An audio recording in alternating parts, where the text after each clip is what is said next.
जय हिंद स्टूडेंट्स, मैं नीतू शर्मा आप सभी का अपने इस वीडियो में स्वागत करती हूँ।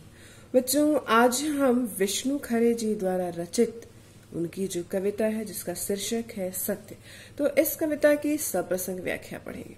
ठीक है, तो कविता कुछ इस प्रकार है। जब हम सत्य को पुकारते हैं तो वह हमसे परे हटते जाता है, जैसे गुहारते हुए युधिष्ठिर के सामने से भागे थे विदुर और भी घने जंगलों में। ये थी कविता की छोटी सी पंक्ति। तो सबसे पहले जब हम कविता की सप्रसंग व्याख्या करते हैं तो उसमें पहले लिखते हैं संदर्भ, प्रसंग, फिर व्याख्या और उसके बाद विशेष। तो इस कविता का जो संदर्भ है वो हम कुछ इस प्रकार से लिखेंगे। प्रस्तुत काव्यांश जो है हमारी पाठ्यपुस्तक अंतरा भाग 2 में संकलित कविता सत्य से लिया गया है, जिसके कवि हैं विष्णु खरे। जब हम इसका प्रसंग लिखेंगे तो प्रसंग कुछ इस प्रकार से लिखेंगे। प्रस्तुत पंक्ति में कवि ने विदुर और युधिष्ठिर के संवादों के माध्यम से यह बताने का प्रयास किया है कि हम जितना भी सत्य के पीछे भागते हैं, सत्य उतना ही हमसे परे हटता जाता है, दूर होता चला जाता है। ठीक है, अब इसकी व्याख्या कैसे लिखेंगे वो देख लीजिए। जब हम सत्य को पुकारते हैं तो वह हमसे परे हटता जाता है।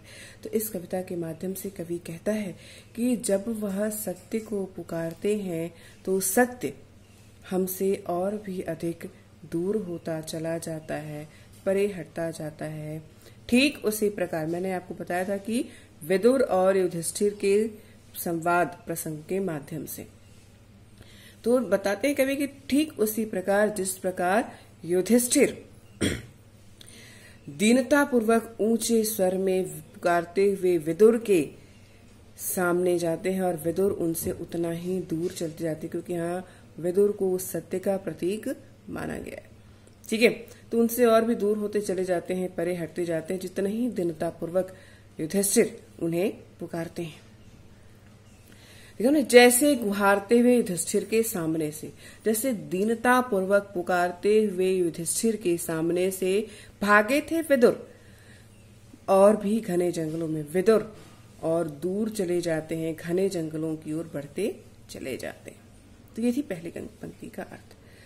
प्रसंग और संदर्भ कुछ उसी प्रकार से रहेगा। कुछ आगे की पंक्तियों की हम व्याख्या पढ़ते हैं।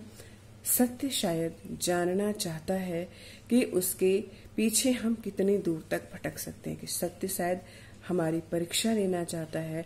वह जानना चाहता है कि हम सत्य के पीछे कितनी दूर तक जा सकते हैं, आगे बढ़ सकते हैं। तो अब यहाँ पे कहने का भाव यह है कि जिस प्रकार युधिष्ठिर के पुकारने पर भी विदुर घने जंगलों की ओर बढ़ते चले गए थे, ठीक उसी प्रकार जब हम सत्य को दीनता पूर्वक पुकारते हैं तब वह भी हमसे और भी अधिक दूरी बना लेता है। संभवतः सत्य के प्रति शायद वो हमारी निष्ठा की परीक्षा लेना चाहता है। कभी दिखता है सत्य और कभी आंखों से ओझल हो जाता है और हम कहते रह जाते हैं कि रुको, यह हम हैं, और हम कहते रह जाते हैं कि रुको, यह हम हैं। जैसे धर्मराज के बार बार दुहाई देने पर कि ठहरिए स्वामी विदुर, यह मैं हूँ आपका सेवक कुंती नंदन युधिष्ठिर, वे नहीं ठगते।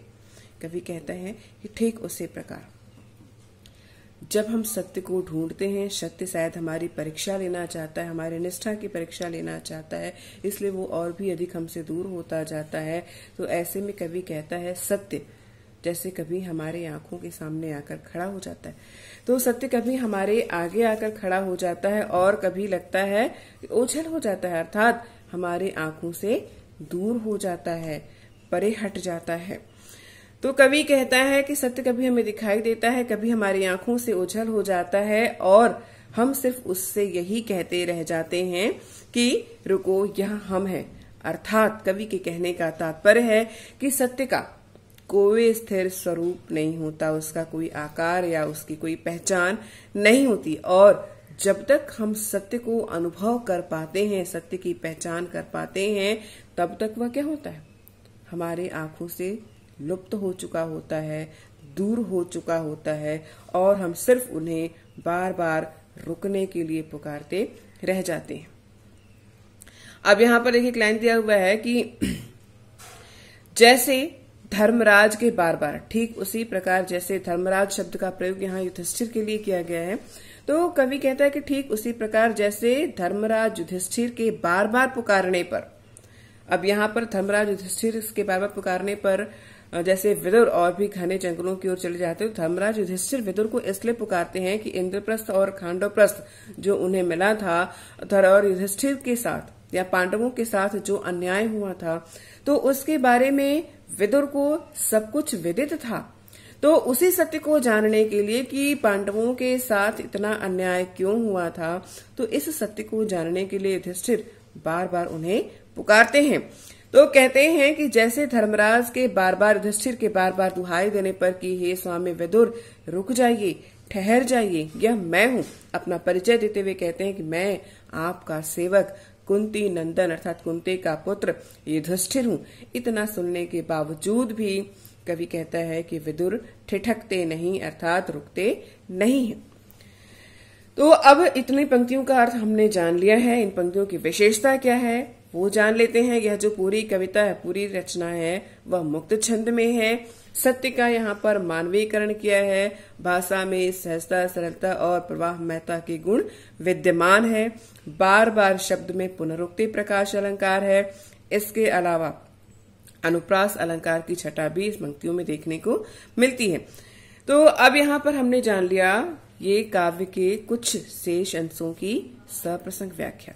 आगे की व्याख्या हम अपने अगले वीडियो में जानेंगे। तब तक के लिए जय हिंद।